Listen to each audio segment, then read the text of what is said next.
तो बताता हूँ। अब गोबर जीवकांड की कषाय मार्गणा में आगे यहां से जो कषाय के अब तक हम लोगों ने चार भेद देखे वासना काल शक्ति की अपेक्षा से।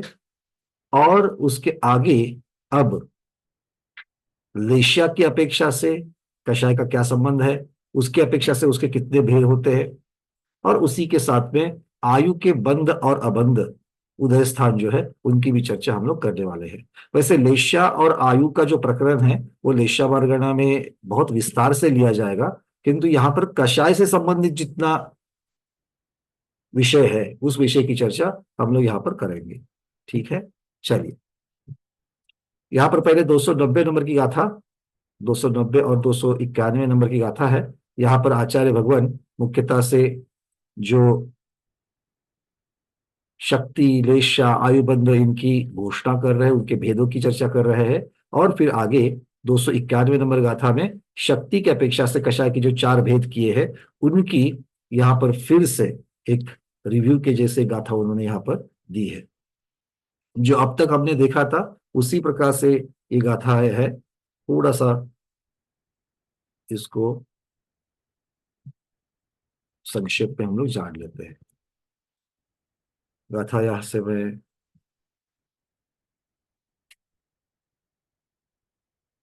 आपके स्क्रीन के ऊपर आ रही है।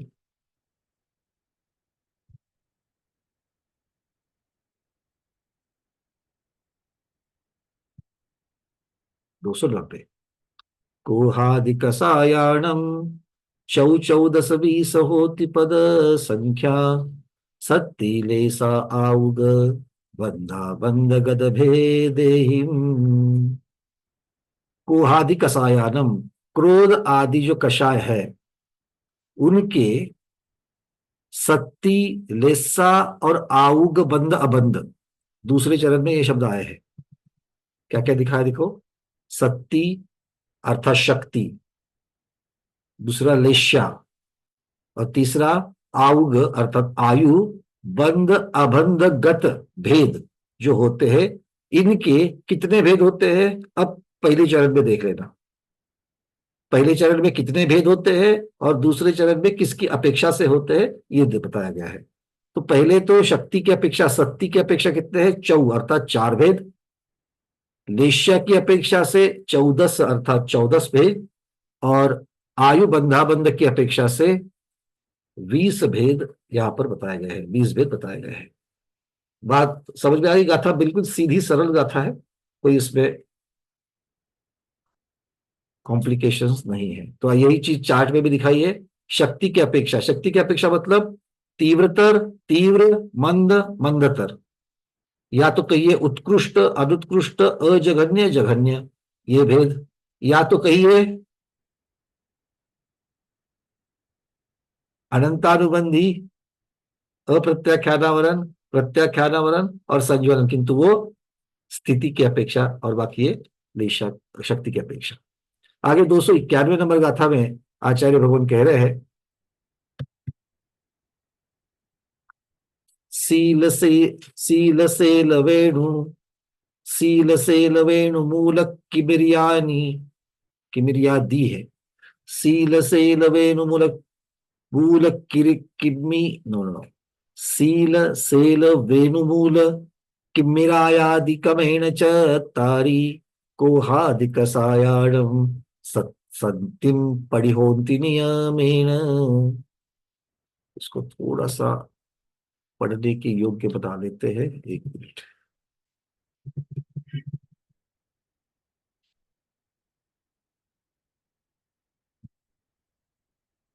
सील सेल वेणुमूल किम्मिरायादि क्रमेण चत्तारि, ठीक है।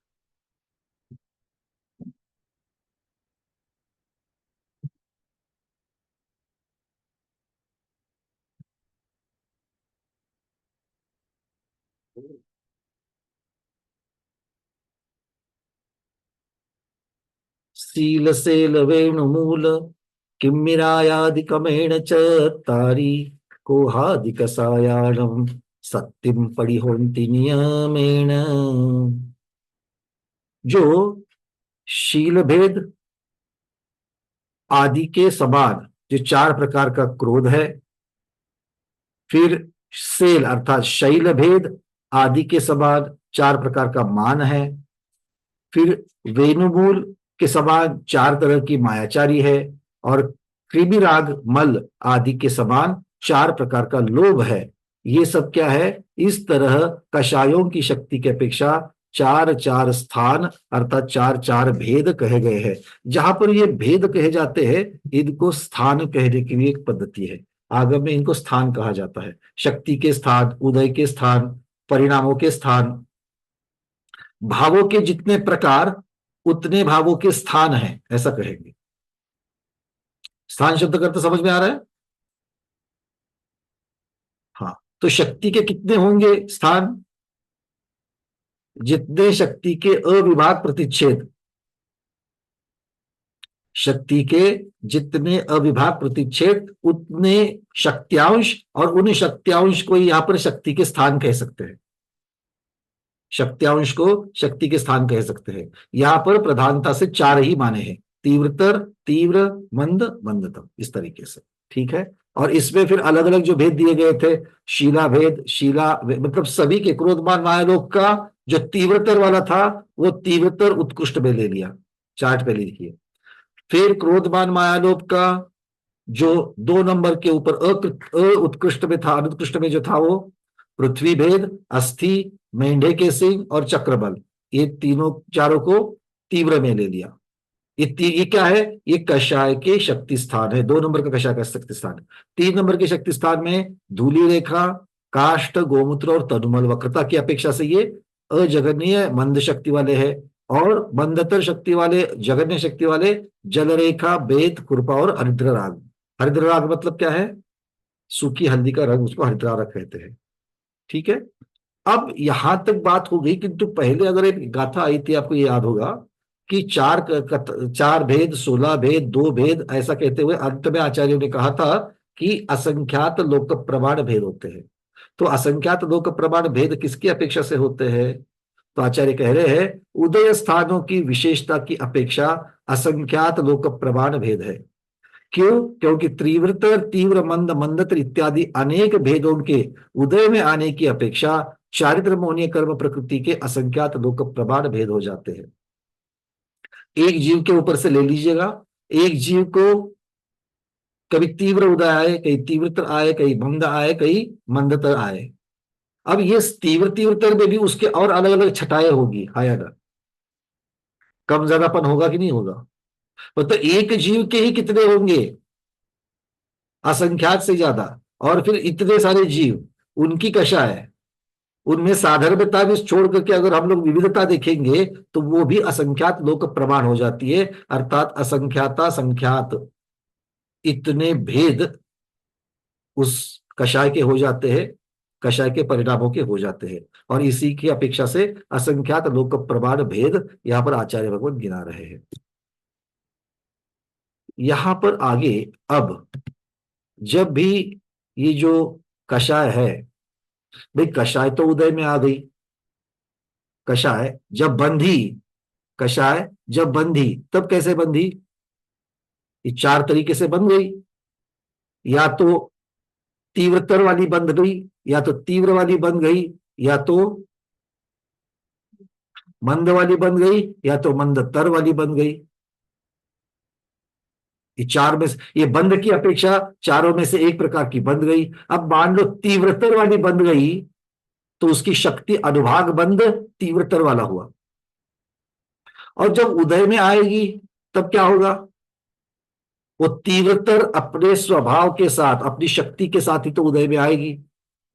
और ये उदय में आएगी तो जीव के ऊपर कुछ परिणाम होगा या नहीं होगा? क्योंकि इसका फल किसको भुगतना है? मैंने जो क्रोध बांधा है वो क्रोध जब उदय में आएगा तो उसका फल किसे भोगना पड़ेगा? ये मत बोलना मेरी पत्नी को या मेरे परिवार को, भोगना तो मुझे स्वयं को पड़ेगा। और वो जब क्रोध उदय में आएगा तो वो क्रोध उदय में आने के बाद मेरे भावों में, मेरे परिणामों में कुछ फर्क होगा कि नहीं होगा? बिल्कुल होगा, क्योंकि वही तो फल मुझे मिलेगा। तो जब भी मेरे परिणामों में हलचल होगी जब मेरे परिणाम क्रोध वाले हो जाएंगे तब मैं क्या करूंगा? मैं कुछ तो करूंगा। क्या करूंगा? मन से मैं क्रोधित चिंतन कर सकता हूं, वचनों से मैं क्रोध वाले शब्द उच्चारण कर सकता हूं, और शरीर से उस क्रोध को व्यक्त करने की चेष्टा कर सकता हूं। मतलब क्रोध जब उदय में आएगा तब वो क्रोध अकेला उदय में नहीं आ रहा है, अपने साथ जीव के परिणाम भी बदल रहा है। और ये जो जीव के परिणाम बदल रहे हैं, वो परिणाम की अपेक्षा से जीव के मन की प्रवृत्ति, वचन की प्रवृत्ति और काय की प्रवृत्ति, तीनों प्रवृत्तियां बदल रही है। अब जिनको मन है उनकी मन की प्रवृत्ति होगी, जिनको मन नहीं है उनकी मन की प्रवृत्ति नहीं होगी। आप चींटी जा रही है, चींटी को तो मन नहीं है, पर वचन योग और काय योग है। तो चींटी का रास्ता आपने रोक लिया, बच्चे करते हैं बहुत बार। अब छोटी सी चींटी में समझ में नहीं आता, बड़ा चीटा जब होता है तो उसे चीटा कहेंगे, मराठी में मुंगड़ा बोलते हैं, बड़ा होता है। और उसको मान लो रास्ते में हम लोग कुछ उसके लिए एक बैरियर बना दे, रास्ता रोक ले, तो वो दूसरी जगह से जाने का प्रयास करता है, फिर रोक लो, फिर रोक लो, फिर रोक लो। हमें तो ऊपर से पता नहीं चल रहा है, क्योंकि वो ना गालियां दे रहा है, ना रूट करके जाकर के बैठ रहा है, और ना ही उठापटक कुछ कर रहा है। तो क्या उसको गुस्सा आया ही नहीं आया उसको? बिल्कुल आता है। हर एक जीव को, अगर वो जिस रास्ते से जा रहा है, रास्ते में बाधा आती है, तो उसको गुस्सा आता ही है।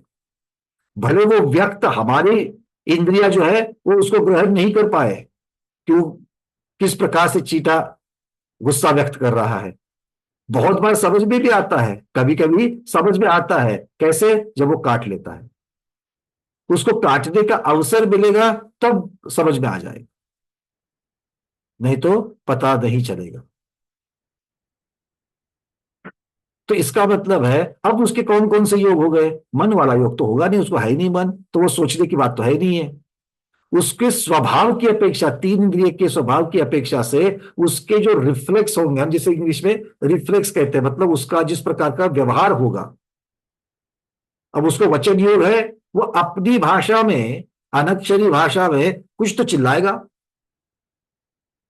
ना वो हम सुन पाएंगे ना उसको समझ पाएंगे, पर उसका वचन योग तो हुआ, बोलने की प्रवृत्ति हुई गुस्से की अपेक्षा, और उसके शरीर के द्वारा भी कुछ चेष्टाएं हुई, क्रियाएं हुई, तो वो उसका काय योग होगा। मतलब हर एक जीव, अब उसके नीचे स्थावर में चलो, पेड़ के ऊपर आप लोग पत्थर मार रहे हो, पेड़ के ऊपर पत्थर मार रहे हो, पेड़ कुछ बोलता है क्या?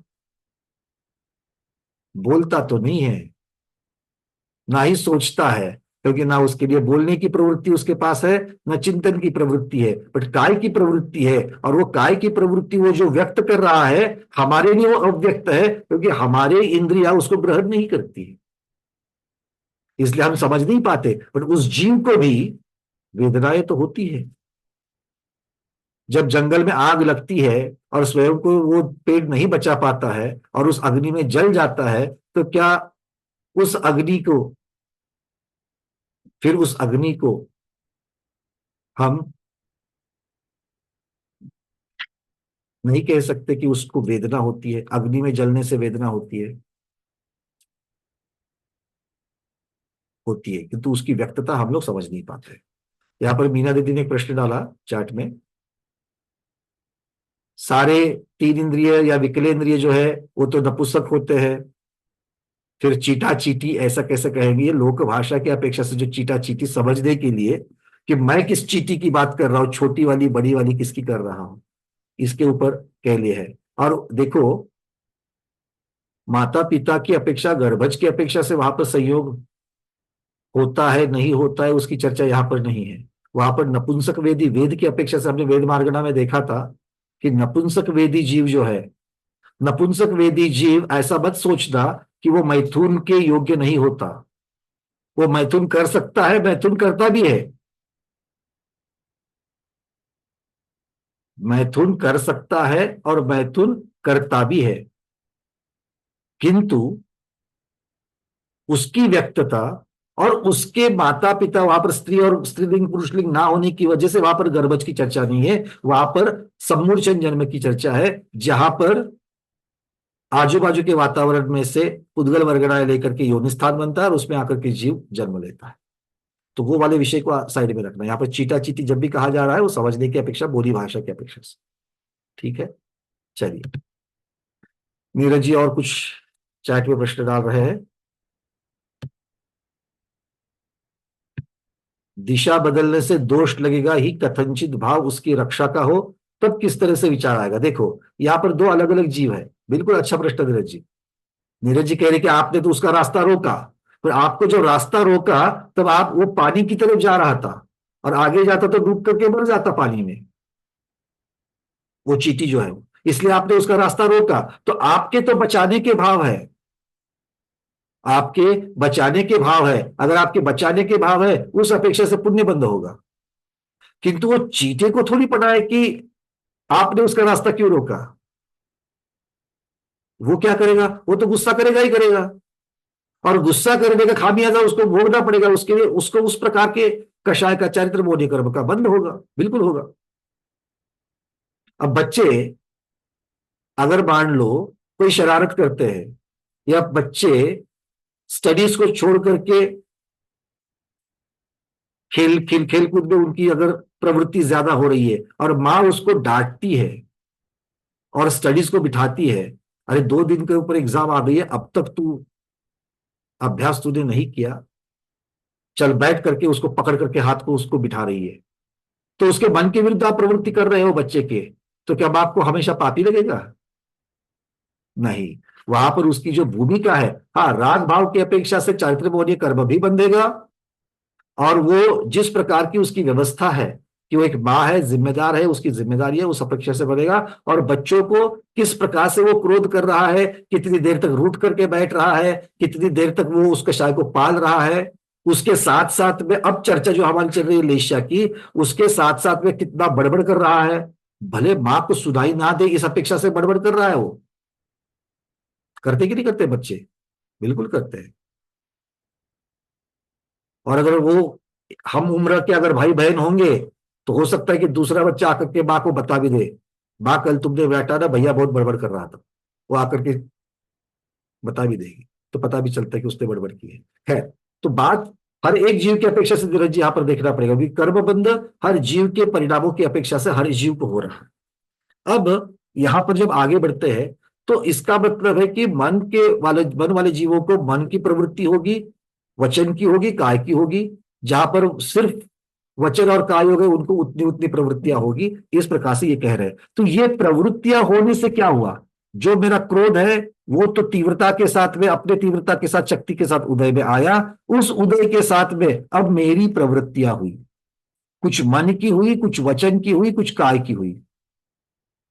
किंतु ये सारी प्रवृत्तियां जो है, ये प्रवृत्तियां जैसे ही हुई, मेरी आत्मा में परिस्पंदन हो गया, योग हो गया, और योग की वजह से और इन कषाय की वजह से एक कॉम्बिनेशन वहां पर उदय में आया। अब तक हम लोगों ने कषाय और योग इन दोनों की अपेक्षा से कर्म का आश्रय माना।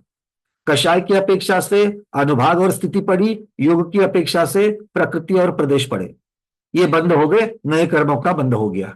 किंतु यहां पर आचार्य भगवान ने कषाय और योग, जो प्रवृत्तियां जीव की हुई, उनको इकट्ठा रखा।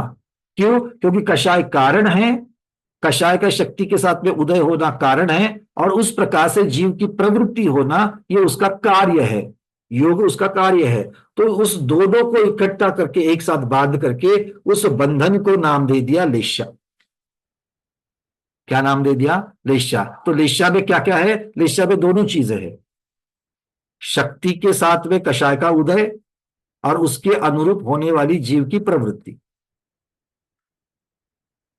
तो ये दोनों कारण कार्य जो है, इनको इकट्ठे समूह का नाम क्या कह लिया? लेश्या कह लिया। और ये लेश्याएं 6 प्रकार के भाव हो सकते हैं जीव के। यहां पर इस प्रवृत्ति के साथ में 6 प्रकार के भाव हो सकते हैं। कैसे?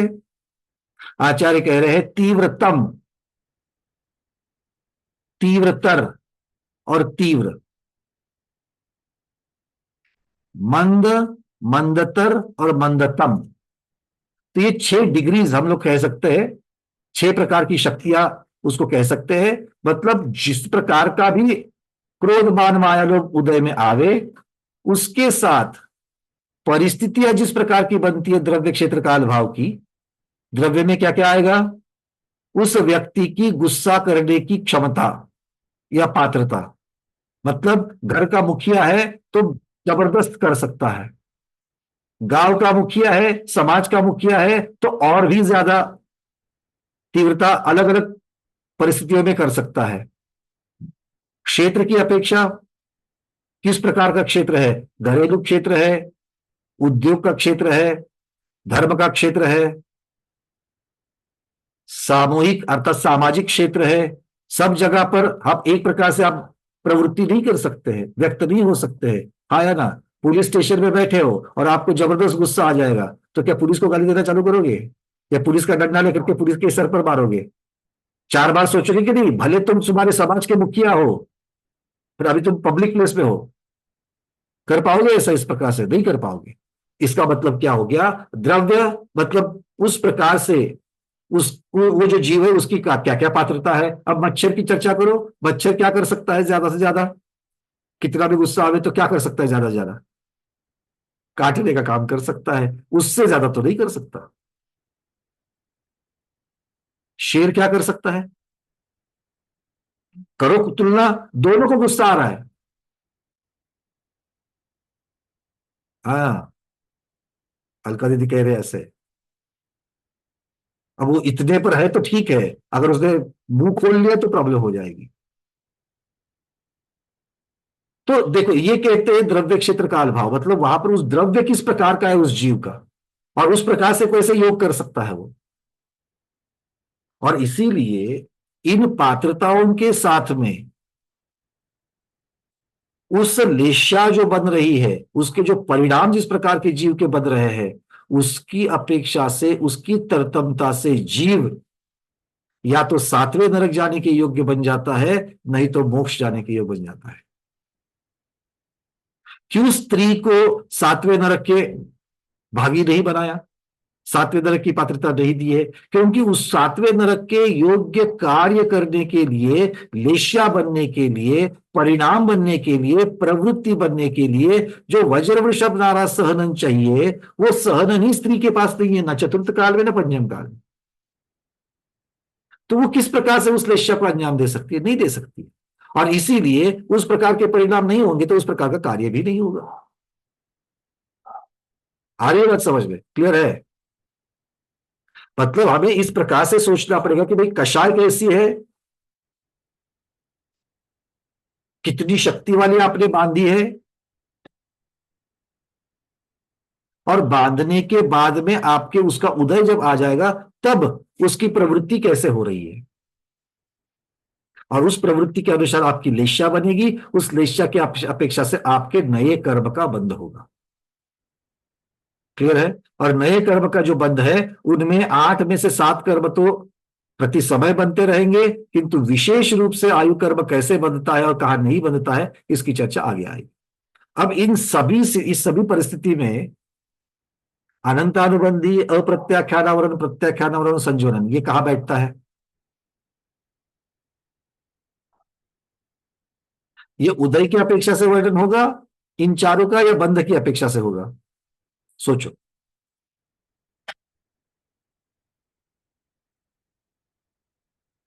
किसकी अपेक्षा से होगा? मेरी अनबन किससे हो गई, और 1 वर्ष के बाद तक मैंने उसको पाला, तो 1 वर्ष तक पाला मतलब 1 वर्ष के बाद में मैंने क्षमा कर ली है। तो 1 वर्ष जब पूर्ण होता है तब क्या हो रहा है? मेरे कर्म का बंध हो रहा है कि कर्म का उदय हो रहा है कषाय का? चूंकि आप अभी भी उसको कर रहे हो, क्योंकि वो जो कषाय है जो आप इतनी देर से पाल रहे हो, और कषाय को सिर्फ पाला नहीं जाता, क्योंकि कषाय क्या है? कारण है। तो कषाय को पाल रहे हो मतलब कषाय आपके साथ में लगी हुई है, और कारण आपके साथ लगा हुआ है, तो उसका कार्य भी आप ही के साथ चल रहा है, हाँ या ना? और कार्य है और कारण दोनों है, मतलब आपकी लेश्या भी वहां पर बन रही है, हाँ या ना? और लेश्या बन रही है मतलब क्या होगा? नया कर्म का बंध होगा। क्लियर है? ये बातें समझ में आ रही क्या? कषाय को समझ रहे हो क्या? क्योंकि इसी से हमको छुटकारा पाना है। तो इससे छुटकारा पाना है तो ये हमको किस प्रकार से कषता है, ये हमें किस तरीके से हमें संसार में रोक कर रख रहा है, इसको जानोगे तो इससे निकलने का मतलब क्या हो गया? मैंने जो अब तक बांधा है, चलो उसके ऊपर तो कोई मेरी रोक टोक नहीं है, और वो उदय में आएगा, पक्का आएगा। फिर मैं अपने लाडले गुरु के सामने खड़ा हूं, मैं अपने परिवार के साथ में हूं, मैं अपनी समाज में हूं, अभिषेक पूजन कर रहा हूं, किसी के अंतिम क्रिया में गया हूं, ऑफिस में खड़ा हूं, कहीं पर भी हूं, वो अपने समय से उदय में तो आएगा। और उदय में आएगा तब यहां से आगे वाली जो प्रक्रिया है वो जीव को संभालनी है। कैसे? कितने भी शक्तिशाली का उदय क्यों ना होवे, कितने भी शक्तिशाली का उदय क्यों ना होवे, हमें उसके ऊपर ठंडक रखनी है। कैसे ठंडक रखी है? ठंडक तब रख पाओगे जब सावधान हो, जब सावधान रहोगे तब ठंडक रख पाओगे। और ठंडक रखने से क्या होगा? भले आपने पहले वाली कषाय तीव्र तीव्रतर तीव्रतम वाली बांधी थी, क्योंकि ये तीनों क्या है? अशुभ को पैदा करने वाली है। तीव्र तीव्रतर तीव्रतम, ये तीनों भी समझ में आता नहीं है? तीव्र का तीव्रतर उससे बड़ा हो गया, गुड बेटर बेस्ट जैसे कहते हैं, वैसे बैड वर्स्ट वर्स्ट, वैसे ही ये तीव्र तीव्रतर तीव्रतम है। तो वो तो आपने अशुभ वाली बांधी थी, अशुभ वाली उदय में आ गई, किंतु अगर आप चुप बैठे, सावधान रहे, तो नए बनने वाले कर्म तो आप कम से कम अपनी मर्जी के हिसाब से रख सकते हो कि नहीं रख सकते हो। इसका मतलब मुझे कभी भी कषाय आने दो, क्रोध की अपेक्षा से हमेशा मत सोचना, मुझे अहंकार किसी चीज पर आने दो। कहीं पर मैं गया हूं, सम्मेलन में मुझे बुलाया गया, परीक्षक बन करके जा जाओ, जज बन करके क्या, आपकी उपस्थिति में, आपके सानिध्य में, भैया जी ये कार्यक्रम करना है, बहुत बड़ा आमंत्रण आते हैं, चले जाते हैं। अब वहां पर हमें अकेले को नहीं बुलाया, दूसरे भी किसी को बुलाया रहता है। अब दूसरे को बुलाया है, अब वो व्यक्ति आपको पता है, बहुत सारी चीजें आपको पता है, किंतु उसका पहले सम्मान हो गया, आपका बाद में सम्मान हो गया। आपका सम्मान करते वक्त किसी के अगर मान लो थोड़े से उनके भावों में बदल आ गए, वो देख करके अगर आपको वहां पर अहंकार आ गया, तो समझ लेना आपने अशुभता को खुद आमंत्रण दे दिया। हाँ या ना? घर में अच्छी तरीके से बैठा था, आमंत्रण को किसने स्वीकार किया है? तुमने किया है। फिर वहां जाकर के जो प्लस माइनस होगा उसको भुगतना पड़ेगा कि नहीं पड़ेगा? पड़ेगा। तो उसकी वजह से क्यों आप अपने भावों में खराबी ला रहे हो? कई शादी ब्याह में चले गए, होता है कि सबको रिटर्न गिफ्ट दिया जाता है। अब रिटर्न गिफ्ट सबको एक जैसा देते हैं क्या? अरे जल्दी जल्दी बोलो, आपके घर में कहीं शादी ब्याह नहीं होते क्या? रिटर्न गिफ्ट नहीं देते क्या आप लोग? हाँ तो जल्दी जल्दी बोलो। अगर अपने खुद के घर की याद नहीं आ रही तो दूसरों वालों की तरफ से बोलो। बहुत नजदीक वाले जो है उनको अलग लेवल का गिफ्ट होता है, और थोड़े से दूर वाले हैं तो फिर अलग टाइप के गिफ्ट होते हैं। अब जो नजदीक वालों के लिए क्वालिटी नंबर 1 रखी थी, अब वो क्वालिटी नंबर 1 भी सबको दी जाती है क्या? 4 मामा और 4 मामियां हैं, तो चारों मामियों में से एक मामी के साथ में अनबन है, और कुछ तो पुराना वाला बैठा है, तो उनको उस पर दिखने के लिए समान दिखे, किंतु अंदर थोड़ा सा 19-20 होता ही होता है, करते हैं। और इसमें क्या देखा जाता है? पिछली बार उन्होंने हमको क्या किया था? किसी किसी के यहाँ तो नोटबुक में, कॉपी में लिखा रहता है, ये भी एक व्यवस्था है, किसने क्या क्या किया है तक। अब वो 10 बरस पहले उसके यहाँ पर वास्तु शांति में चले गए थे, घर के ओपनिंग में चले गए थे, तब भाई 500 रुपए में अच्छी चीज मिलती थी। अब 10 बरस के बाद में 500 रुपए में क्या मिलता है? तो आप भी वैसे ही लेकर के जाओगे, उसने 500 दिए थे करके मैं 500 देकर के जाऊं। बस ये जिस प्रकार की चीजें होती है, ये कषाय को आमंत्रण देने वाली है।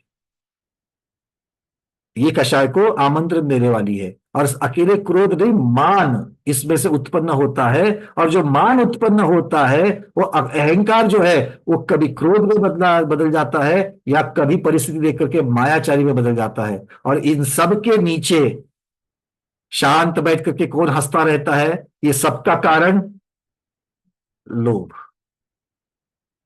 लोभ है कि नहीं है? सबके जैसा मुझे, मैं भी चार मामा में से एक मामा हूं, तो सबको जैसा किया गया वैसे ही मुझे भी करना चाहिए, ये है कि नहीं लोभ वहां पर? ये अपेक्षा मतलब क्या है? अपेक्षा शब्द तो आपने लगा दिया। एक्सपेक्टेशन कहो, अपेक्षा कहो, ये अपेक्षा है क्या? अपेक्षा क्रोध तो नहीं है, अहंकार तो नहीं है, मायाचरी भी नहीं है, लोभ। और किसके प्रति है?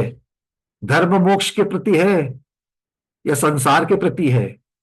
उसकी पूर्ति नहीं हो जाए तो आपको आर्त ध्यान हो रहा है कि नहीं हो रहा है? और जब पूर्ति हो जाए तो रौद्र ध्यान भी होता है कि नहीं होता है? देखो इस बार मैंने तो, उसने लास्ट टाइम उसने जो मुझे साड़ी दी थी वही साड़ी मैंने उसको टिका दी, और उसमें सक्सेसफुल होने के बाद में आनंद होता है। तो ये ठगी करने में जो आनंद हो गया वो रौद्र ध्यान हुआ कि नहीं हुआ? बड़ी बड़ी बातें नहीं करनी, क्रोध और इसकी, बाकी को तो सोचो। क्योंकि जैसे हम पापों में सिर्फ हिंसा को ही पाप मानते हैं, झूठ की तरफ ध्यान ही नहीं जाता, वैसे हमारा कषाय के बारे में हुआ है, क्रोध को ही कषाय मानते हैं, क्योंकि उसकी व्यक्तता जोर से होती है। मान और मायाचारी, मान हम कर रहे हैं, अहंकार कर रहे हैं, ये जीव के समझ में ही नहीं आता। वो इनडायरेक्टली हो रहा है, क्रोध आया है मुझे ये समझ में आता है जीव को, बट मेरे को अहंकार हो रहा है, मुझमें अकड़ निर्माण हो रही है, ये पता ही नहीं चलता। और उसके नाते मैं मायाचारी कर रहा हूं ये समझ में आता है, किंतु वो स्वयं उसका समर्थन करना चालू करता है और कहता है मैं जो कर रहा हूं सही कर रहा हूं। हाँ या ना? और इन सबके नीचे जो बैठ के हंस रहा है लोभ, उसकी तरफ ध्यान ही नहीं जाता। तो जब तक हम लोभ को काबू में नहीं करते तब तक ये ऊपर वाले सभी काबू में नहीं आने वाले हैं। सबसे पहले हमको किसको, कषाय को, किसको शत्रु मानना है? समता भाव कहां पर रखना है? लोभ के बारे में रखना है, ये बात समझ लेना। इसके आगे देखो, हम एक विचार कर लो, अब इसके आगे कितने शादी ब्याह अटेंड करने बाकी है? आयु जितनी बची है उसमें कितने शादी ब्याह अटेंड करने बाकी है? अरे बोलो तो सही। अब हमें क्या पता किसके घर में कितनी शादियां बाकी है? अब जितनी भी बाकी है भाई, उसमें तो हम सुधर सकते हैं कि नहीं सुधर सकते हैं? क्या करना है नहीं करना है, दिया नहीं दिया उसकी तरफ ध्यान मत दो, अपने चित्त को विचलित मत करो। क्योंकि हर प्रतिदिन ऐसे पचासों कारण निकल करके आते हैं जिसकी वजह से हम कषाय के आवेश में आ जाते हैं, हम कषाय के हत्थे चढ़ जाते हैं, भैया ये करूंगा, और नए नए कर्म मान रहे। दूसरी साइड में डेढ़ डेढ़ घंटा बैठ करके स्वाध्याय करके आप कर्म की निर्जरा करना चाहते हो, और बचे हुए 22.5 घंटों में पता नहीं कषाय के आवेश में आकर के कितने गंदे काम कर रहे हैं। क्यों? सावधानता नहीं है। अब सबको समझ में आ गई बात? कषाय की शक्ति बंद की अपेक्षा, उदय की अपेक्षा, किंतु उस शक्ति के जैसे परिणाम जो हो रहे, प्रवृत्तियां हो रही है, वो है योग, वो उदय के साथ में होता है। और वो दोनों मिलकर के बनती है लेश्या, कषाय और योग मिलकर के बनती है लेश्या। और वो जो लेश्या है वो कर्म का आश्रय कराती है, या तो लेश्या को या फिर कषाय और योग मिलकर के, दोनों बात एक ही है, पर्यायवाची हो गया। और कर्म का आश्रय हो गया तो कर्म का बंध हो गया। और कितनी देर तक आप उसको, कितनी देर तक पाल करके उस लेश्या को पाल रहे हो, उस अपेक्षा से कर्म का आश्रय हो ही रहा है, हो ही रहा है, हो ही रहा है। देखो सामने वाली ने गलत साड़ी आपको दे दी, खराब साड़ी दे दी, उसका कार्य 1 मिनट में हो गया, टीका लगाया, साड़ी दे दी, हो गया। आप घर आकर के आपने साड़ी देखी, देखने की प्रक्रिया की, अरे पैकेट खोलते ही पता चलता है, खोल करके देख लिया, उसके बाद में आर्त ध्यान कितनी देर हुआ? उसके पहले आर्त ध्यान कितनी देर हुआ? अब सोचो। आधा घंटा, 1 घंटा, उसके बाद में फोन चालू करके किसी को बताना, अरे उसने मुझे ऐसा किया। फिर जिसको फोन किया है वो तो इस सारे कॉन्ट्रैक्ट में थी नहीं, वो कॉन्ट्रैक्ट में नहीं आ जाती है। वो अपनी तरीके से कुछ उस पर 4 चीजें ऐड कर देती है और इसका भाग बन जाती है, कषाय का भाग बन जाती है। सामने वाला अगर आपको फोन करके इस प्रकार की चीजें सुनावे, आप विषय बदलना चालू कर लो। अरे घर बैठे बैठे क्यों कषाय को आमंत्रण दे रहे हो? मोहनीय कर्म को, क्योंकि मोहनीय कर्म को छोड़े बिना आगे नहीं बढ़ सकते। बातें समझ में तो आ गई होगी, इतना ज्यादा खींचने की जरूरत नहीं है ना। अब इतना बोलने से मतलब सारी चीजें समझ में आ गई। चलो अच्छी बात है। अगली बार जब भी, नहीं ये ज्यादा हो जाएगा, नहीं ज्यादा नहीं इसको खींचेंगे, चलो। नहीं तो मैं यूं कहने वाला था कि अगली बार शादी ब्याह में क्या पैकेट मिल गया, क्या रिटर्न गिफ्ट मिल गया, जरा बता दा। और ये भी बता दा कि भैया हमने इसके ऊपर गुस्सा नहीं किया। then बाद में एकदम से समझ में आया कि इतने लोगों का फोन आना चालू करेगा तो क्या करेंगे, है ना? नहीं नहीं, आप हफ्ते तक ही रखना, कोई प्रॉब्लम नहीं। और ये ऐसी चीजें रोजमर्रा की जिंदगी में पचासों होती है।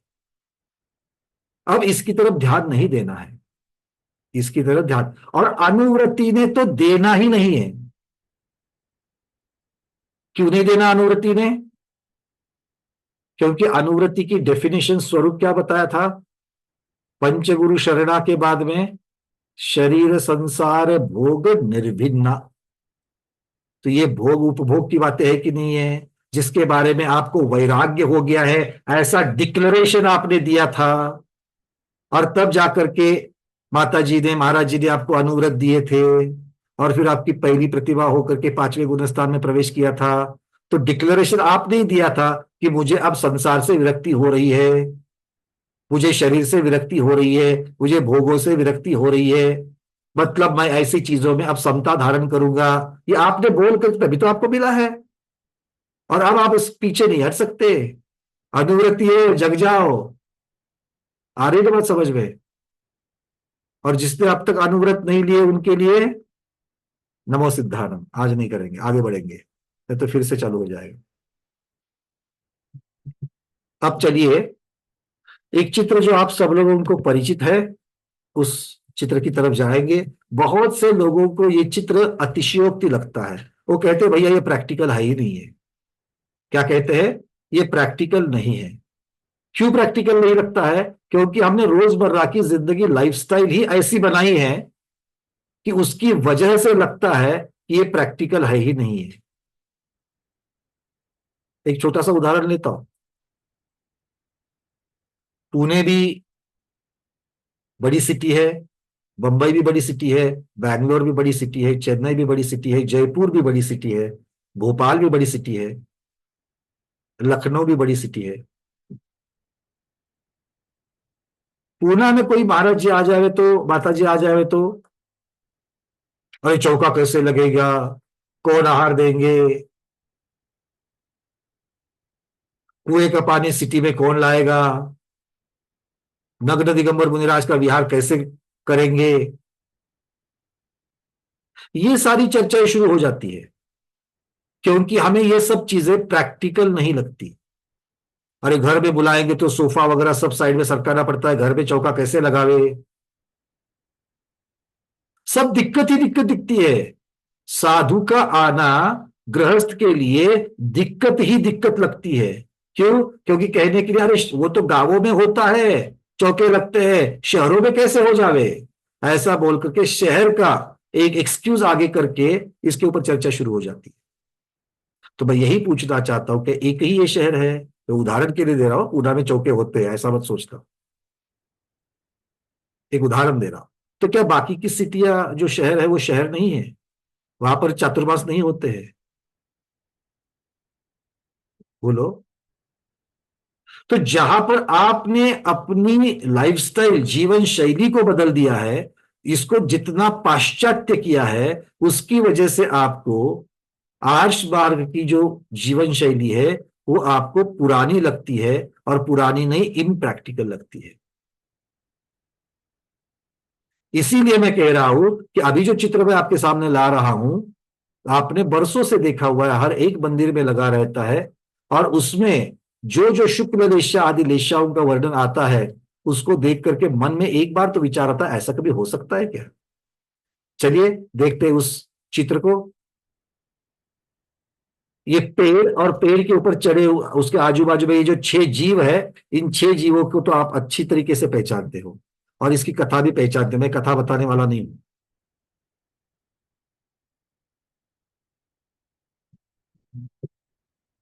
क्या कह रहे हैं?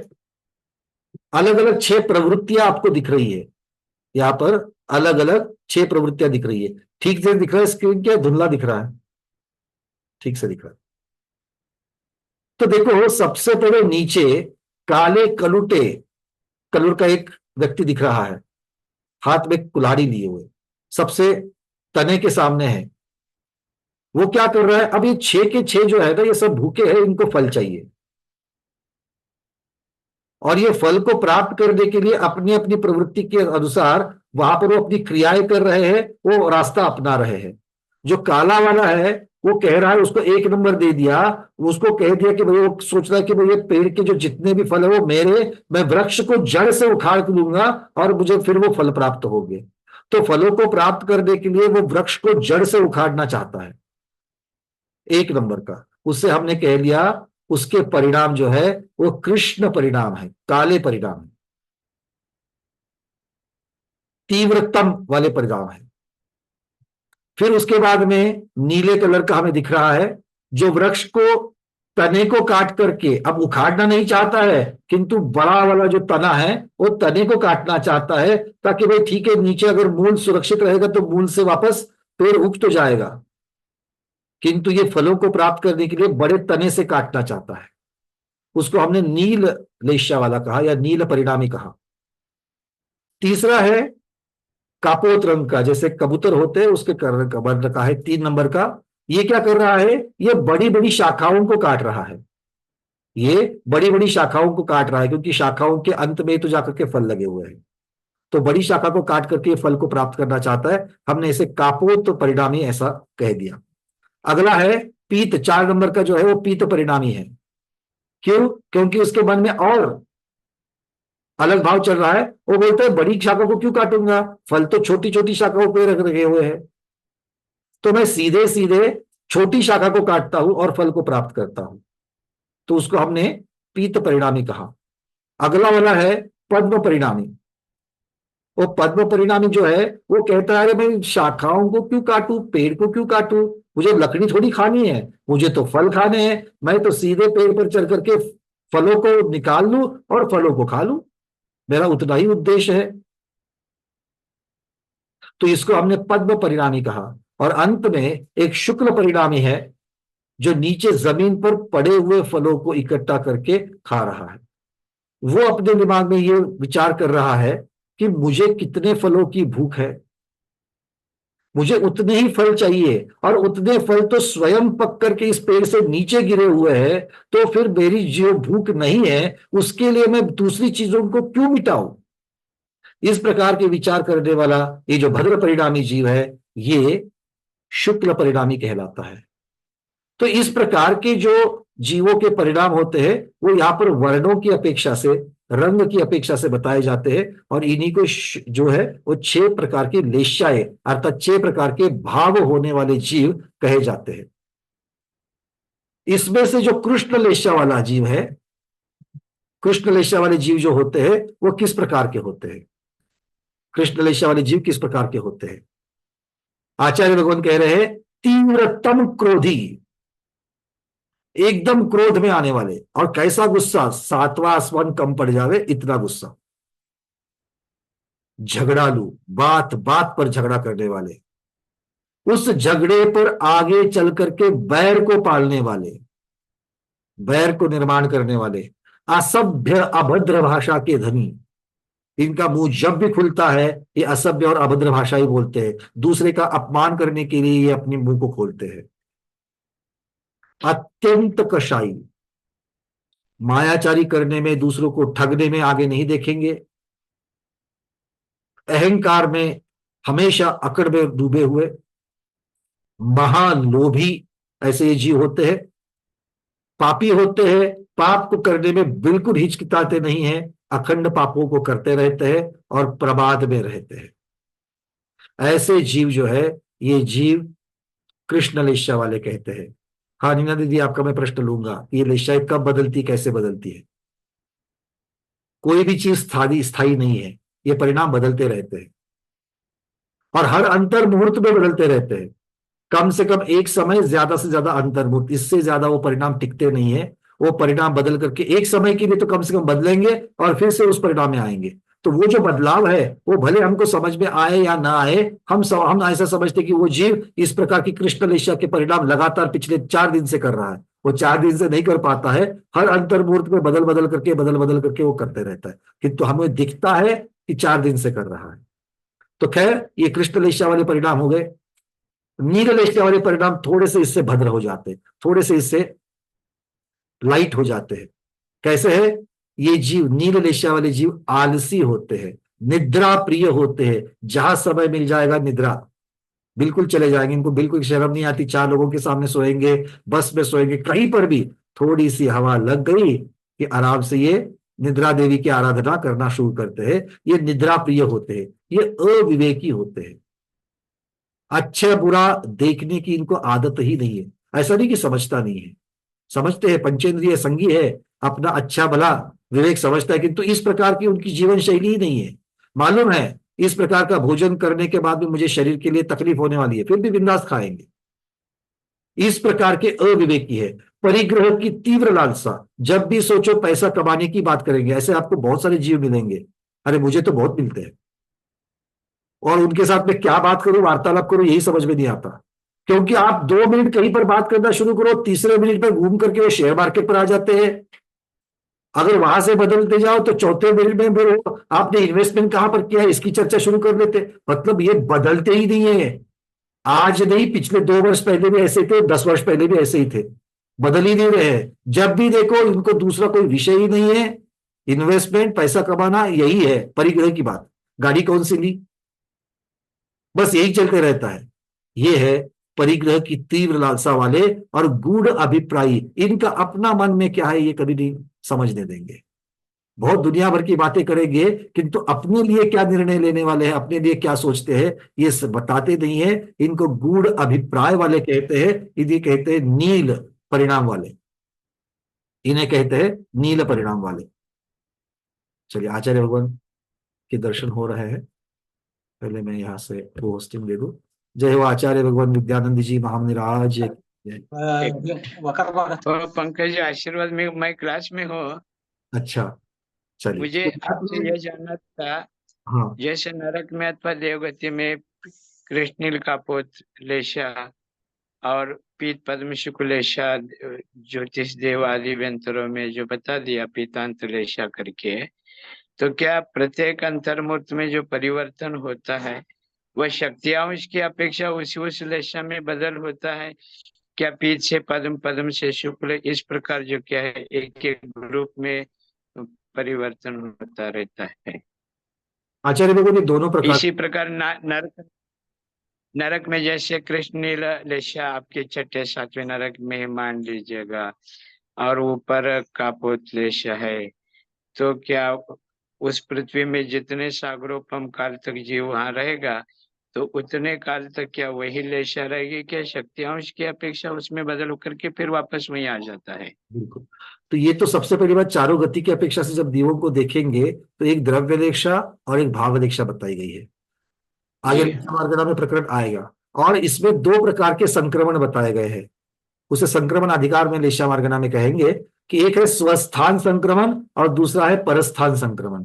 स्वस्थान संक्रमण मतलब आचार्य जी आपने जैसे कहा कि भाई नील लेशा में ही है, किंतु नील लेशा के उत्तम मध्यम जगन्य ये मोटा मोटी 3 भाग करेंगे, किंतु इसके अंदर असंख्यात उसकी छटाएं है। तो इसमें स्वयं के ही नील लेशा के अंदर ही उसके परिणाम बदलते रहेंगे, करते रहेंगे।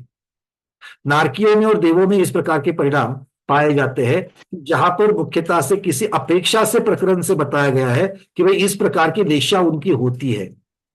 तो उस प्रकार की लेशा होती है, तो ऐसा नहीं कि एक ही प्रकार के भाव लेकर के जो जीव जीते हैं, इनमें फर्क होता है, किंतु ज्यादातर प्रधानता से स्वस्थान संक्रमण होता है। मनुष्य तिर्यक आदि जैसे जीव है उनमें परस्थान भी होता है और स्वस्थान भी होता है, दोनों प्रकार से होते हैं। किंतु ये होगा तो क्रम से होगा। मतलब जो शुक्ल लेशा का जीव है, अगर उसके परिणाम बदल करके अगर नील लेशा के बनने हैं, तो शुक्र से पद्म में आएगा, पद्म से पीत में आएगा, पीत से कापोत में आएगा, और कापोत से फिर आगे चल करके नील में जाएगा। यही क्रम चलेगा। भले एक समय दो समय के लिए आ जावे, किंतु वो इसी प्रकार से संक्रमण करेगा। और व्यक्तता की अपेक्षा, चूंकि एक समय बहुत छोटा होता है, इसलिए व्यक्तता की अपेक्षा से फर्क हमें एकदम से, अरे अभी तो इतनी अच्छी बात कर रहा था, अभी से एकदम से इतना गुस्से वाला होकर के इस प्रकार की प्रवृत्ति कर रहा है, नील लेशा की प्रवृत्ति कर रहा है, हमको एकदम से दूसरे परिणाम जो बहुत सीधे सीधे समझ में आए, उस जो मराठी में हम कहते हैं ठड़क, मतलब इतने दृश्यता से दिखते हैं कि भाई एकदम से यहां बदल गया, तो हम लोग ऐसा सोच सकते हैं कि भाई इतनी चेंज हो गया, नहीं। किंतु स्वस्थान भी उसमें संक्रमण होता है, परस्थान भी होता है, और परस्थान में भी जब भी होता है तो भी वो इसी प्रकार से क्रम से ही होता है। ये हमें समझना चाहिए। जी जी ठीक है। चलिए, और इसके बारे में और डिटेल में वर्णन, क्योंकि इसके चार्ट बने हुए हैं बढ़िया से, और लेशा मार्गना में वर्णन होगा इसका। कहां पर चलेंगे, किस डायरेक्शन में जाएंगे तो संश्लेष परिणाम की हानि होती है, कहां पर संश्लेष परिणाम में वृद्धि होती है, इन सब की चर्चा करेंगे। तो अब आते हैं नील से कापोत लेशा वाले। मैं ये प्रकरण इनफैक्ट लेशा मार्गना का प्रकरण है, किंतु थोड़ा सा मैं यहाँ पर उसको क्यों उसके ऊपर चर्चा कर रहा हूं, क्योंकि इसके साथ में हमें कषाय को जोड़ करके सोचना है। भाई नील वाला ज्यादा आलसी निद्रा प्रिय है, यहां पर भी झगड़े की वातावरण तो बनता ही बनता है नील के साथ में। किंतु ऐसा मत सोचना कि कृष्ण वाले में नील वाले के कुछ परिणाम नहीं दिखते, कृष्ण वाले में नील वाले के परिणाम होते हैं, ऊपर से वो जो प्रधानता से बताए गए वो परिणाम वहां पर प्रचुरता से मिलते हैं, ये समझ लेना। कापोत वाला शोकाकुल होता है। ध्यान से सुनना, हमें बहुत बार लगता है कि हम शुभ लेशा वाले हैं। अब कापोत लेशा का ये ऐसी बॉर्डर वाली लेशा है कि इस लेशा में बहुत सारे सम्यक दृष्टि जीव पाए जाते हैं। देख लेना, शोकाकुल होते हैं। दूसरे का सीरियल वालों का भी दुख देख करके, वहां सास ससुर की सासू माँ बहू की जो बातें होती है उसको देख करके यहां पर गंगा यमुना बहती है देखने वालों की। तो बिना बैठे घर में बैठे बैठे खुद के पैसे उस इंटरनेट के लिए और केबल को देख करके हम लोग रोते हैं। हाँ या ना? रोना क्यों आया? सीरियल की वजह से। सीरियल फुकट में आई क्या? उसके लिए केबल चार्जेस भरे कि नहीं भरे? अगर इंटरनेट पर ओटीटी पर है तो इंटरनेट के पैसे भर रहे कि नहीं भर रहे हो? हाँ। इलेक्ट्रिसिटी लगा करके इलेक्ट्रिसिटी की चार्जेस भी दे रहे कि नहीं दे रहे हो? तो शोकाकुल हो रहे हो, और शोकाकुल होने से भाई आगे कर्म का बंद होगा कि नहीं होगा? क्या लग रहा है? तो देखो, घर बैठे बैठे परचेस कर रहे हैं हम लोग उसको। शोकाकुल होते हैं, भयभीत होते हैं, अलग अलग तरीके से। क्यों? क्योंकि बार बार उसी प्रकार के दृश्य देख करके, वहां पर जो ठगने के दृश्य सीरियल में दिखाए जाते हैं, एक यहां से आती है और दूसरे को ठगने के प्लान करती है, और उसके मन की भी बातें आपको बड़े बड़े आवाज में सुनाई जाती है। फिर वो दूसरी आती है, उसके मन में उसको काटने के, इसके जो प्लान बनाए गए उन प्लान को काटने के बड़े बड़े प्लान चलते रहते हैं, है ना? मन में ये मत सोचना भैया आपको ये सारा कैसे पता है, कितनी सीरियल दिन में देखते हो, ठीक है ना? नहीं, आपकी मेहरबानी है मुझ पर कि समय ही नहीं मिल पा रहा है, और ऐसी किसी चीजों में पढ़ने के वहां पर अवसर ही नहीं मिल पा रहे हैं। बहुत अच्छी बात है ये, क्योंकि आप लोगों के लिए पीडीएफ तैयार कर दी है, और क्या क्या विषय बनाना है ये वही दिन में चल रहा है। तो खैर, ये वाले जब देखो यहाँ पर अभी सम्यक दृष्टि मिथ्या दृष्टि की बात नहीं, सारे बिल्कुल ऐसे इस प्रकार के होते हैं, ईर्ष्यालु होते हैं। गृहस्थ की बातें हैं, देखो ईर्ष्यालु, दूसरे ने कुछ तो ले लिया, ईर्ष्या मन में उत्पन्न हो गई। स्व प्रशंसा प्रिय, कोई आकर के आपको अगर प्रशंसा करना चाहे, अरे शुरुआत में तो कहता है नहीं नहीं ऐसी कोई बात नहीं, हमने तो हमारा कर्तव्य ये वो, किंतु मन में तो ऐसे लड्डू फूटते कि पूछो मत। कोई आपकी प्रशंसा करे और उस प्रशंसा के साथ में हम बहते जा रहे हैं, तो हम कापोत दिशा में पहुंच रहे हैं। कितनी सावधानी रखनी पड़ेगी। देखो, हानि लाभ से अनभिज्ञ, अगर कोई कार्य करने के लिए चले तो समझ में आता है ये नुकसानदेह है, ये नहीं करना चाहिए, पर इतना लोभ उसके पीछे होता है कि करते ही करते हैं। तो हानि और लाभ से अनभिज्ञ, कैसे मालूम है? आज की रोटी कल नहीं खानी चाहिए, कल की रोटी आज नहीं खानी चाहिए, फिर भी घर में बच गई। अब बच गई तो क्या करेंगे? वो बचपन से खाते आ रहे हैं क्या? उसका चूरमा बनाओ, उसमें घी डालो, उसमें गुड़ डालो, और चूरमे के लड्डू बना करके खाओ। एक तो इस तरीके से, नहीं तो हमारे महाराष्ट्र और नीचे दक्षिण में कर्नाटक में और एक प्रसिद्ध है, क्या है, जो बची हुई रोटियां है उसको तोड़ करके उसके साथ में बढ़िया से बढ़िया उसका चूड़ा बनाते हैं, नमकीन बनाते हैं। उसकी रेसिपी मैं नहीं दूंगा यहाँ पर, आप सब लोगों को पता है। मतलब लोभ इतना है, मालूम है कल वाली रोटी आज नहीं खानी है, तो भी रोटियां ज्यादा बनती है और दूसरे दिन इस प्रकार से खाई जाती है। तो हानि और लाभ से वहां पर अनभिज्ञता हो रही कि नहीं हो रही? अनभिज्ञता मतलब समझ में आता है फिर भी हम लोग उसकी तरफ ध्यान नहीं देते हैं, इस प्रकार से मैं कह रहा हूं। आगे कह रहे हैं अन्य का तिरस्कार करते हैं, मोटा मोटा नहीं, थोड़ा थोड़ा तो जरूर करते हैं। ये कापोतलेशा वाले हैं, और कापोतलेशा के साथ में क्या क्या होता है, कैसी कैसी आयु बंधती है, ये आगे देख लेना, ये बहुत महत्वपूर्ण प्रकरण आने वाला है। आगे है पीतलेशा वाले, यहां से अब शुभलेशा का वर्णन शुरू हो जाएगा। शुभ की सबसे नीचे पीतलेशा है। कोमल परिणामी, हेय उपादेय के जानकार, देखो कितनी सावधानता चाहिए, हर एक चीज में ये मेरे उपयोग की है या मुझे मेरे मोक्ष मार्ग में सहायक है या मुझे छोड़ने के योग्य है। छोड़ने के योग्य है तो हेय है, मोक्ष मार्ग में सहायक है तो उपादेय है। इसका विवेक हमेशा जिसका जागृत है वो पीत वाला है। हमेशा जागृत रहता है क्या? आपका नहीं, मेरा पूछ रहा हूं मैं, अपना चिंतन चल रहा है। अब वो क्या है, चिंतन कभी कभी मेरा जोर से होता है इसलिए आपको सुनने के लिए आ रहा है। मैं सोच रहा हूं कि हमेशा मैं 24 घंटे जागरूक रहता हूं क्या इसके लिए, हे उपाधि के लिए? नहीं, कोमल परिणाम हमेशा रहते हैं। 4 बार सोच करके उत्तर देना। सबसे पहले परिवार के साथ में कोमल परिणाम रहते क्या, इसको बताओ। वो बाजू वालों के साथ में तो बनते हैं, क्योंकि हमारी इमेज महत्वपूर्ण होती है। जो हमें जानते नहीं उनके साथ तो कोमल परिणाम होते ही होते हैं। और व्यसन पाप का त्यागी होता है। पीतलेशा वाला व्यसन और पाप का त्यागी होता है। व्यसन में 7 व्यसन को ही मत कहना। उसके साथ में रात्रि में बाहर जा जा करके चाट चाट करके जो चाट खाई जाती है, पाव भाजी आदि खाने का, पूरी भाजी, पता नहीं क्या क्या व्यंजन खाने की जो आदत लगी है, उस आदत को भी व्यसन में ही गिनना। क्योंकि वहां पर है क्या, हेय उपादेय। अगर हेय उपादेय रात्रि भोजन छोड़ने के योग्य है कि पकड़ने के योग्य है? मोक्ष मार्ग में सहायक है क्या? नहीं है। तो अगर ये विवेक ही नहीं है, खा रहे हैं, क्यों खा रहे हैं? चलो, तो व्यसन के और पाप के जो त्यागी होते हैं वो पीत वाले हैं। और त्यागी का अर्थ क्या होता है? जिन्होंने नियम रूप से व्रत को धारण किया है, नियम रूप से इस चीज को छोड़ा है, तो अनुवृत्ति जो है वो पीत वाले में आ जाएंगे। हाँ, अनुवृत्ति को इसलिए बता रहा हूं क्योंकि अनुवृत्ति को लगता है मैंने अनुव्रत लिया तो 5वां गुणस्थान हो गया, मैं हाँ पद्म शुक्ल में रहता हूं। भाई पद्म शुक्ल में जाना मतलब कितने पापड़ बेलना है देखो। ये पीत वाले की बात चल रही है, दया दान में तत्पर। और एक भ्रांति को हटा दो, दूसरों पर दया दिखाते हो, दान देते हो, अच्छी अच्छी पूजाएं करते हो, तो भी पीतलेशा में ही हो। अब पद्मलेशा में जाने के लिए क्या क्या करना पड़ेगा? पद्मलेशा का बता रहे हैं, भद्र परिणामी होना चाहिए। ऐसे परिणाम होने चाहिए जो मोक्ष मार्ग पर सहायक हो गया, ऐसे भद्र परिणाम होने चाहिए। शुभ कार्यों में तत्पर, सिर्फ चिंतन में नहीं होने चाहिए, बोलाचाल में नहीं होने चाहिए, उसमें आगे बढ़ चढ़ करके हिस्सा लेना चाहिए शुभ कार्यों में। अरे मुझे सिद्ध चक्र विधान करना है, सिद्ध चक्र विधान करना है, अष्टानिका आएगी तो जरूर आएगी। अरे कितनी अष्टानिकाएं चली गई पता नहीं, देखते देखते 8 वर्ष 10 वर्ष हो गए, अभी भी बोल रहे हैं मुझे सिद्ध चक्र विधान करना ही करना है। इसको तत्पर नहीं कहते। समझ में आ रही है बातें?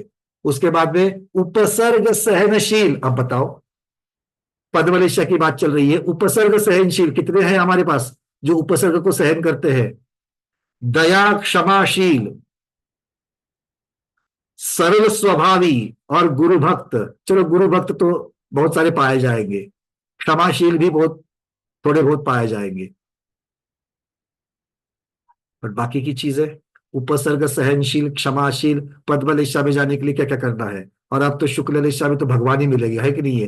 क्योंकि यहां पर ही जाकर के आपने बंधन आ गए, सोचना बंद कर दे, इसके ऊपर तो हम नहीं है, हम इसके नीचे ही है। और शुक्ल लेशा वाले पक्षपात रहित, शुरुआत यही से है।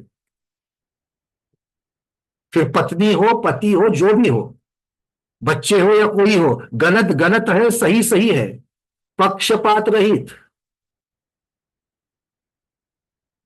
परनिंदा, स्व प्रशंसा नहीं करते, बिल्कुल नहीं, बिल्कुल पर की निंदा नहीं, कभी भी खुद की प्रशंसा नहीं करेंगे, और कोई सामने वाला प्रशंसा करेगा तो समता भाव से सहन करेंगे, उसे सहन करेंगे कह रहे हैं, वैर भाव नहीं, इष्ट अनिष्ट में राग द्वेष नहीं। यानी एक एक लाइन की जगह थी, इतने ही लिखे हैं। अगर राजवार्तिक में चले जाओ ना पढ़ने के लिए इसका वर्णन, राजवार्तिक तो तत्वार सूत्र की टीका है, किंतु वहां पर बहुत सारा विस्तार से वर्णन होता है। ये रतनचंद मुक्तार जी वाली की लेस्या बारगड़ा का वर्णन पढ़ लेना, फिर आंखों में आप आंसू आए बिना नहीं रुकते कि हम कहाँ है, वेयर डू वी स्टैंड, कौन कितने पानी में, उसका शीर्षक ही है कौन कितने पानी में, हमने दिया हुआ है।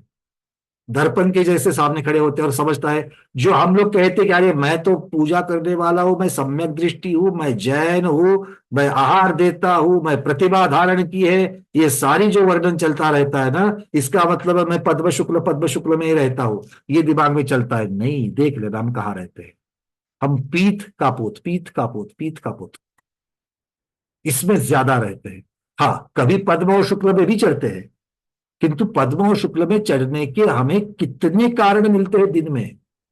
अष्टानिका है, मंदिर जी में गए, महाराज जी आए हैं, वो वहां पर बढ़िया बढ़िया सब लोगों की संगति अच्छी मिल गई है, बड़े भक्ति से विधान कर रहे हैं, आहार दे रहे हैं, परगान में इतनी भक्ति कर रहे हैं, वैयाव्रत के लिए जा रहे हैं, वो सब हो रहा है। तो ऐसे पूरे के पूरे एक वर्ष में कितने अवसर मिलते हैं, गिनो जरा एक दिन बैठ करके, जिनको 10 से भी ज्यादा मिलते हैं, 10 दिन से ज्यादा मिलते हैं, और सौभाग्यशाली है।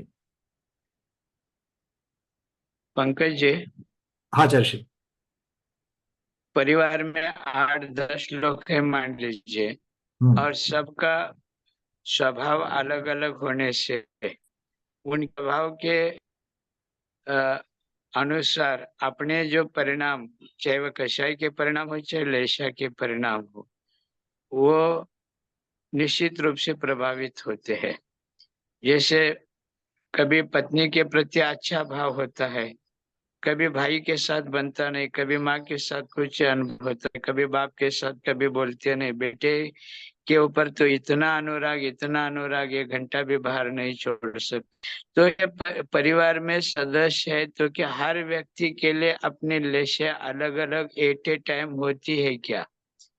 क्या इसमें लब्धि रूप परिणाम लेशाएं अलग, कषाय अलग, और उपयोग रूप लेशा और कषाय अलग, ऐसा कैसा? इसी प्रकार दुकान में 4 नौकर है, और सब जो के पुराने हैं, कोई नए हैं, कोई एक्सपर्ट है, कोई बिल्कुल ही थोड़ा ऐसे है, तो क्या सबके साथ हमारा व्यवहार आगे आचार्य, जब सूक्ष्मता में वर्णन करने के लिए जब जाएंगे तब कषाय को अलग, लेश्या को अलग, उसके पीछे हो? लगने वाला अलग, इस प्रकार की चर्चा बहुत सूक्ष्मता में जब जाएंगे तो जरूर होती है, और करनी भी चाहिए, करेंगे भी आगे।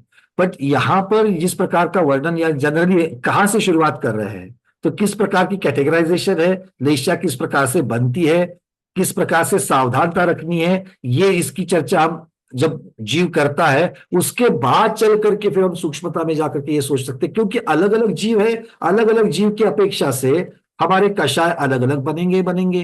कषाय अलग बनेंगे मतलब उनके प्रति हमारी जो प्रक्रियाएं है, वो प्रक्रियाएं, प्रतिक्रियाएं है, वो अलग अलग बनेगी, लेशाएं अलग अलग बनेगी। अब इसमें अपने खुद के राग द्वेष है, अपने खुद के स्वभाव है। जैसे मुझे अगर मीठा अच्छा लगता है तो मैं मीठे के बारे में अच्छा ही सोचूंगा, किंतु वहां पर कड़वे के बारे में मैं गलत या अलग द्वेष रूप सोचूंगा। बट इसका मतलब है कि हर एक व्यक्ति की अपेक्षा मेरे राग द्वेष अलग होंगे, हर एक व्यक्ति के रिलेशन की अपेक्षा से, रिलेशन, समान रिलेशन, उच्चता का रिलेशन या सम्मान का रिलेशन किसी के प्रति, जघन्य रिलेशन, दूसरे के सामने हम छोटे हैं, इस अपेक्षाओं के साथ में उसकी अपेक्षा से हमारे जो भाव है वो अलग अलग बनेंगे। माँ के प्रति अगर जिस प्रकार के भाव बनते हैं, बेटे के प्रति उस प्रकार के भाव बनने की जरूरत नहीं। मतलब माँ की अगर कोई गलती है तो उसको मैं किस प्रकार से रिएक्ट करूंगा, और बेटे की गलती के प्रति मैं किस प्रकार से रिएक्ट करूंगा। कभी कभी उल्टा भी होता है, बेटा बहुत प्यारा होता है तो बेटे की 100 गुनी माफ, और माँ के सामने से अगर ये गलती हो गई तो एकदम से आवाज चली जाती है। ये भी देखा जाता है। मतलब मेरा कहने का मतलब इतना ही है कि जो जीव है अलग अलग प्रकार के हैं, उनके साथ में मेरा किस प्रकार का रिश्ता बना हुआ है, इसकी अपेक्षा से भी, मेरे राग द्वेष मेरे स्वभाव की अपेक्षा से है, कौन मेरी अपेक्षा से ज्यादा काम करता है उसकी अपेक्षा से मैं उचित अनुचित का फैसला लेता हूं। अगर घर में इतने सारे सदस्य और उसमें से एक सदस्य अपनी परवाह ना किए बिना मेरे लिए अगर जो कुछ भी करने को तैयार है, तो उसके प्रति मेरे भाव अलग होते हैं। तो उसके जब दोष होते हैं तो उस दोषों में मैं कैसे रिएक्ट करता हूं, ये सारी चीजें जो है, ये इसका अर्थ ये हो गया कि हमारे अलेख के प्रति अलग अलग कारणों से अलग अलग कषाय बनती है, अलग अलग प्रवृत्तियों से हम लोग उस प्रकार से उनमें हमारे निश्चय बनती है। और आपने उपयोग की बात करी, जहां पर एक प्रकार के वातावरण बन जाता है, यार ये तो हमेशा किरकिर करती रहती, तो उसकी तरफ ध्यान ही नहीं देना। जब ध्यान ही नहीं देंगे तो उसके बारे में हमारा आर्त ध्यान रौद्र ध्यान या जो भी जिस प्रकार के ध्यान है वो ज्यादा नहीं होंगे, तो उपयोग उस पर ज्यादा नहीं लगाएंगे, हम अपने अपना उपयोग दूसरी तरफ लगा सकते हैं। तो ये उपयोग किस अब, और या कोई सेंसेशनल चीज आ गई जो मेरे लिए सेंसेशनल है, दूसरे के लिए जरूरत नहीं कि वो है कि लिए उतनी उसकी संवेदनशील अगर है, तो उसमें मैं मेरा उपयोग किस प्रकार से लगाऊं, किस प्रकार से लगाऊं, किस शक्ति से लगाऊं और कितनी देर तक लगाऊं, ये सब तो जाकर के पैरामीटर्स है। इनके साथ प्रति समय हमारे अलग अलग कषाय बदलती रही है, अलग अलग उसके साथ में लेशाएं बदलती रही है, अलग अलग लेशाओं के साथ में हमारी ये उपयोग बदल रहा है। और इसीलिए परिवार भी अगर है तो परिवार को भी परिग्रह कहा है। और इन सब से छुटकारा पाने के लिए जो मुनिराज है, जो दीक्षा लेकर के चले जाते हैं, वो घर का त्याग करते हैं। घर का त्याग, भाई जाना तो जंगल में जाओ ना, तीर्थंकर भी सब छोड़ करके चले गए, जंगल में जाना तो आपको घर से नाता तोड़ने की क्या जरूरत है। वो इसीलिए नाता तोड़ने की जरूरत है कि अब इनके संबंध से होने वाले जो मेरे राग द्वेष है, कषाय है, अब वो मुझे नहीं चाहिए। मतलब मेरे परिणाम बदलने के लिए जितने भी कारण हैं, उन कारणों से मैं दूर रहना चाहता हूं, अलिप्त रहना चाहता हूं, ताकि मेरे लिए मेरे परिणाम खराब होने की वजह कम हो जाए और मेरे परिणाम अच्छे से अच्छे बने रहे।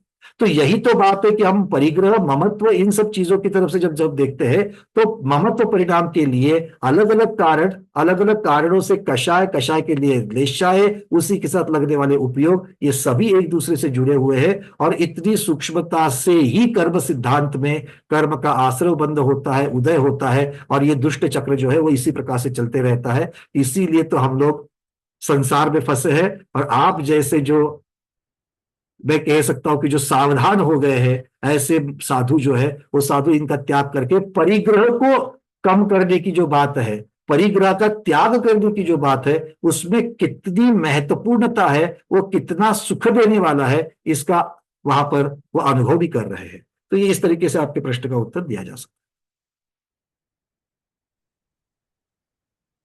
है। आचार्य साहब। ज्यादातर ज्यादातर यह दिखाई देता है अनुभव में, जो बड़े घर की बहू आई है अथवा बेटा खूब कमाऊ है, अथवा दो तीन बहुओं में जो बहू ज्यादा आदर मान सम्मान, अपना भोजन पानी की व्यवस्था, हर चीज की हमारी जो परवरिश करती है, उनके प्रति अनुराग बनता है, और जो उपेक्षा भाव से देखती है अथवा ज्यादा केयर नहीं करती है, तो भले वह पढ़ी लिखी हो, तब भी जो क्या उनके प्रति एक उदास भाव बनता है। एक ही परिवार में दो दो बहुएं रहते हुए, दो दो बेटे रहते हुए, एक बेटा कमाऊ कम है, तो उनके प्रति जो क्या है, इतना भाव नहीं होता है जो कमाऊ बेटे के प्रति। तो एक ही फैमिली में दोनों आंखों के सामने रहते हुए भी एक ही समय में हमारी लेशा कैसे उनसे निमित्त से प्रभावित होती है और कैसा काम करता है, ये मेरा पूछना था। ज्यादातर ये होता रहता है, ज्यादातर सतत यही चलता रहता है, इतने हमारा हैबिट हो चुका है कि हम ये लेशा आप जो बता रहे, कषाय बता रहे, परिणाम संभालो बता रहे, तो ये क्लास तक ही सीमित ना रहे। मैं यह सोचता हूँ हमारे हर भाई सामने वाले के निमित्त से हमारे परिणाम कैसे हो रहे हैं, हम कितने उन निमित्त से प्रभावित हो रहे हैं। यह सही साधना तो ये घर छोड़ना कोई बड़ी बात नहीं है। घर छोड़ा, परिवार दूर हो गए, हम भी परिवार से दूर हो गए, वो निमित्त हमसे हट गया, लेकिन हमारा उपयोग तो हमसे हटा नहीं ना। आते समय हम अपना उपयोग, ज्ञान उपयोग साथ में घर छोड़ने की लेके आए। बात कही, घर छोड़ने की जो बात कही वो द्रव्य से नहीं, भाव से कही। नहीं तो जंगल में जाए और मन में घर बसा रहे तो वो तो परिग्रह परिवार थोड़ी छूटा, हाँ, नहीं छूटा, ये तो अब भाव स- से। अब संघ में आ गए, संघ में 10 जाति के साधक रहते हैं, कुछ माता जी होती, कुछ साधु लोग अलग अलग प्रांतों से, अलग अलग जाति बिरादरी के होते हैं, अथवा कुछ जिस जिस समाज में जाते हुए समाज में कुछ श्रावक बनते, कुछ नहीं बनते, कुछ उपेक्षित होते। तो उस समय भी बाह्य निमित्त से जो क्या प्रभाव तो पड़ता है। गांव में रहते हुए, घर में रहते हुए बाहर से अपेक्षाएं कम होती है, लेकिन हाथ में पिंची आने के बाद बाह्य निमित्त से जो क्या है, बात बात में नमस्ते कैसे किया, खड़े होकर के किया, क्या बैठ करके किया, ये भी तो हमारे चित्त को जो क्या क्षुभित करने वाले निमित्त है। तो तो इसके लिए ही इसके नीचे ये सबका सार जितना भी अगर हम लोग डिसाइड करेंगे आचार्य श्री, देखिए इसके पहले थोड़ा सा अगर विवेचन पीछे जाकर के देखेंगे, मैंने एक शब्द लगाया था, इन सबके पीछे लोभ है। हम कितना भी इसका विश्लेषण करें तो विश्लेषण में पीछे साधु के अपेक्षा से देखो, वहां पर आपने अभी आपने जो जितनी सारी चर्चा करी, या गृहस्थ की अपेक्षा से हम लोग अपने परिवार के साथ देख रहे हैं, इन सबके नीचे लोभ है। जो आपने उदाहरण दिया कि भाई ये ज्यादा कमा करके लाती है, बड़े घर की है, मतलब इन सबके पीछे क्या है, राग भाव बनने के लिए कारण क्या है, लोभ है। वहां पर वो कैसे नमस्तु कर रहा है, बैठ करके पंचांग से किया कि कैसे किया, खड़े खड़े सिर्फ पीछे उठाई कि नहीं उठाई, ये देखने में लोभ है। क्योंकि एक्सपेक्टेशन रिड्यूसेस जॉय।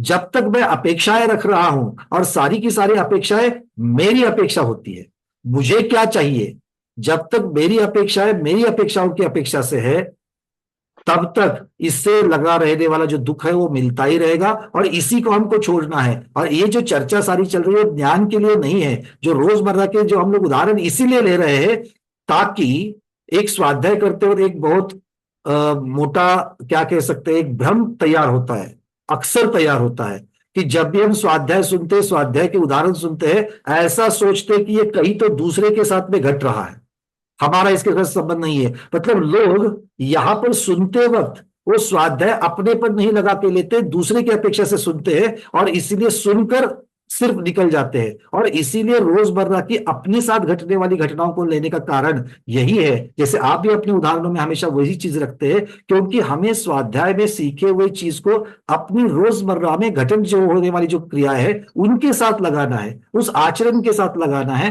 और तब हमें वहां पर सावधानता बनाई है। आज तक ये इतना मैं लेश्याओं के प्रकरण में जाकर के क्यों इतना सब कह रहा हूं, क्योंकि हमें एक भ्रांति बनी हुई है, हम पीत पद्म शुक्ल में रहते, पद्म शुक्ल में रहते, पद्म, अरे नहीं रहते पद्म शुक्ल में भाई। तो ये इसकी तरफ भी ध्यान दे दो।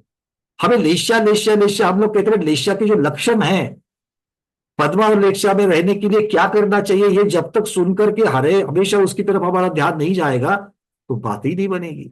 हम कैसे उसमें, अगर मुझे मालूम ही नहीं है कि मेरा रोग क्या है तो मैं उसको इलाज कैसे करूंगा। इसीलिए ये सारा वर्णन, सबके पीछे लोभ है, और वो लोभ ही ऐसा है जो सबसे पीछे रह करके हंसते रहता है, और उसी की वजह से सारी क्रियाएं जो बाकी की कषाय जो है वो भी प्रभावित होती रहती है। या तो अपने अपेक्षा से हुआ तो राग भाव से, अपने विरुद्ध हुआ तो द्वेष भाव से। किंतु मेरे अपेक्षा से हो रहा ये भी लोभ है, और मेरे विरुद्ध ना हो ये भी मेरा लोभ ही है। तो ये दोनों के पीछे लोभ होने की वजह से ये सारी चीजें हो रही है। तो हमें इन छोटे छोटे लोभों के प्रति भी सावधान होना चाहिए। जब तक सावधान नहीं होंगे तब तक उसके कार्य है वो कषाय के चलते ही रहेंगे। जी चलिए अब एक अंतिम एक लाइन है यहां पर लिखी हुई कि कषाय के उदय से प्रभावित जीव के योग की प्रवृत्ति लेशा कहलाती। जो हमने कहा कि कारण और कार्य दोनों को एक साथ ले लेते हैं। तो कषाय से दो ही बंध होते हैं, स्थिति अनुभाग। योग से दो ही बंध होते हैं, प्रवृत्ति प्रकृति और प्रदेश।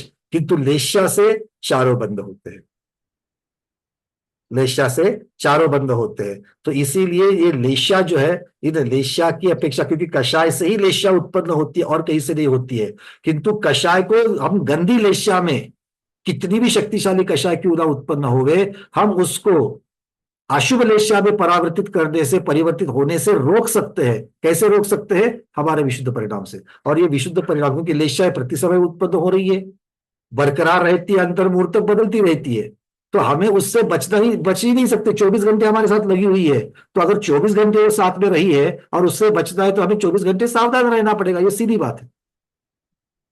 और 24 घंटे सावधान रहना है तो जो भी स्वाध्याय में 1.5 घंटे में सुना है उसका चिंतन मनन आवश्यक है हर रोज। ठीक है। इसी बात पर इतना ही स्वाध्याय, आज के स्वाध्याय में इतना ही रखते हैं। जो भी आपने चर्चाएं कही उनको गुरुओं के श्री चरणों में बारंबार नमोस्तु वंदनामि इच्छा कर करते हुए यहीं पर समापन करते हैं। जैनम जयतु शासनम, जैनम जयतु शासनम, जैनम जयतु शासनम।